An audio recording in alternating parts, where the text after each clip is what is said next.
കനത്ത മഴയെ തുടർന്ന് 2 ദിവസം മുമ്പ് കായംകുളം KSRTC ബസ് സ്റ്റാൻഡിന്റെ അതിർത്തി മതിൽ കോടതി റോഡിലേക്ക് തകർന്നു വീണ സ്ഥലം കായംകുളം MLA കൂടിയായ മന്ത്രി M. ലിജു സന്ദർശിച്ചു.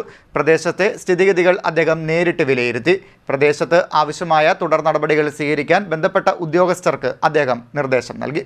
കനത്ത മഴയെ തുടർന്ന് 2 ദിവസം മുൻപ് കായംകുളം KSRTC ബസ് സ്റ്റേഷന്റെ അതിർത്തി മതിൽ കോടതി റോഡിലേക്ക് തകർന്നു വീണ സ്ഥലം കായംകുളം MLA ആയ മന്ത്രി M. ലിജു സന്ദർശിച്ചു. പ്രദേശത്തെ സ്ഥിതിഗതികൾ അദ്ദേഹം നേരിട്ട് വിലയിരുത്തി.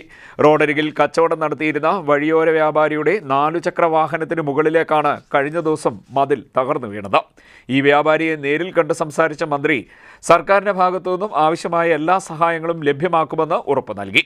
മതിൽ തകർന്നതിനെ തുടർന്ന് അപകടാവസ്ഥയിൽ നിന്നിരുന്ന ബാക്കി ഭാഗങ്ങൾ മന്ത്രിയുടെ നിർദ്ദേശപ്രകാരം നേരത്തെ തന്നെ പൊളിച്ചു മാറ്റിയിരുന്നു. പ്രദേശത്ത് ആവശ്യമായ തുടർ നടപടികൾ സ്വീകരിക്കാൻ ബന്ധപ്പെട്ട ഉദ്യോഗസ്ഥർക്ക് മന്ത്രി നിർദ്ദേശം നൽകുകയും ചെയ്തു.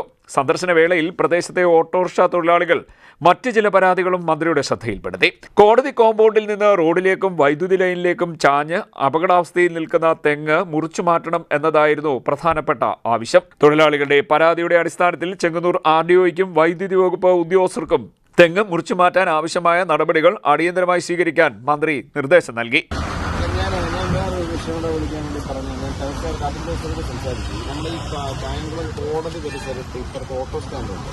അവിടെ ഒരു തെങ്ങ് ഇങ്ങനെ കായംകുളത്തെ കോടതിയുടെ സൈഡിലെ ഒരു തെങ്ങ് ഇപ്പുറത്ത് 11 kV ലൈനിലേക്ക് ചാഞ്ഞ് നിൽക്കുകയാണ്. ഈ കാറ്റ് തീരങ്ങൾ മറിഞ്ഞു വീണിരുന്നെങ്കിൽ ഈ ഓട്ടോറിക്ഷയുടെ മുകളിലോട്ട് വീഴും, 11 kV ലൈൻ പൊട്ടും. വളരെ അപകടകരമായ ഒരു സാഹചര്യം.